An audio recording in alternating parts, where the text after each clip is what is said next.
کہ میں نے اسے منع کیا لیکن اس کے باوجود وہ نہیں مانا۔ وہ اپنی کار لے کر آ گیا، مجھے کار میں بیٹھنے کے لیے کہا۔ میں آگے ڈرائیونگ سیٹ کے بغل والی سیٹ پر بیٹھ گیا۔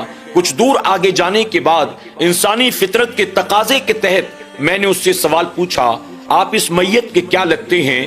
اس نوجوان نے جواب دیا، میں ان کا پوتا لگتا ہوں۔ پھر میں نے کہا، تمہارے دادا کے اعمال کیسے تھے؟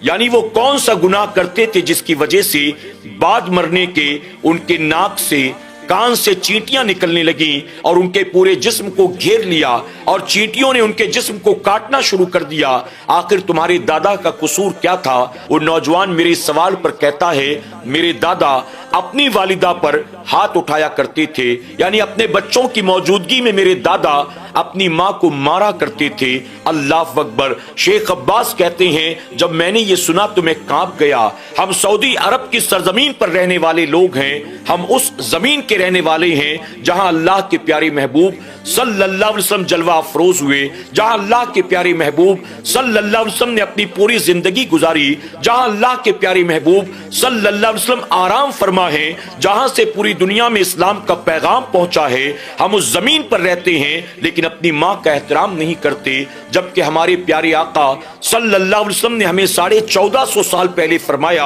اولاد کی جنت ماں کے قدموں کے نیچے ہوا کرتی ہے۔ آخر سعودی عرب میں رہنے والا کوئی بیٹا اپنی ماں پر ہاتھ اٹھاتا ہو، میں نے کبھی سوچا بھی نہیں تھا۔ شیخ عباس ابھی یہ سوچ رہے تھے کہ نوجوان کہتا ہے، ایک مرتبہ میرے دادا نے اپنی والدہ کو اتنا مارا کہ ان کا سارا چہرہ لہو لہان ہو گیا۔ جب میرے والد نے دیکھا تو انہیں غصہ آ گیا۔ میرے والد اپنی دادی کو یعنی میرے دادا کی والدہ کو ساتھ لے کر پولیس اسٹیشن جاتے ہیں تاکہ دادا کے خلاف کوئی کارروائی کی جا سکے، لیکن پولیس اسٹیشن پہنچنے کے بعد ان کی والدہ نے یعنی میرے والد کی دادی نے پولیس اسٹیشن میں یہ بتایا کہ میں سیڑھیوں سے گر گئی تھی جس کی وجہ سے میرا چہرہ لہو لہان ہو گیا۔ اللہ اکبر۔ ناظرین اکرام، آپ ذرا دیکھیں، ایک شخص جو اپنی ماں پر بات بات پر ہاتھ اٹھاتا ہے، اتنا مارتا ہے کہ ماں کا چہرہ لہو لہان کر دیتا ہے، اس کے باوجود وہ ماں اپنی اولاد کے خلاف کوئی شکایت نہیں کرتی، صبر کرتی ہے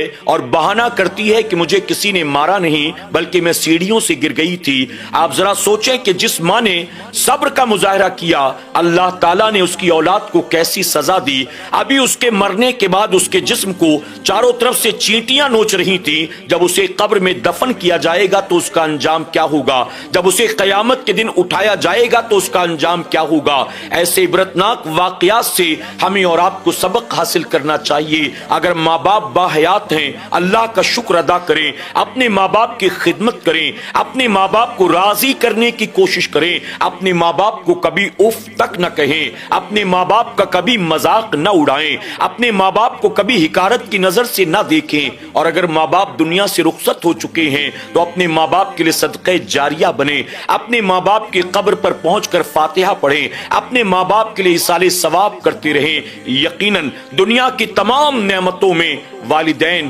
اللہ کی بہت بڑی نعمت کا نام ہے۔ اللہ ہمیں اپنے والدین سے محبت کرنے، ان کا احترام کرنے، ان کی خدمت کر کے اپنی دنیا اور آخرت کو سنوارنے کی توفیق عطا فرمائے۔ آمین یا رب العالمین۔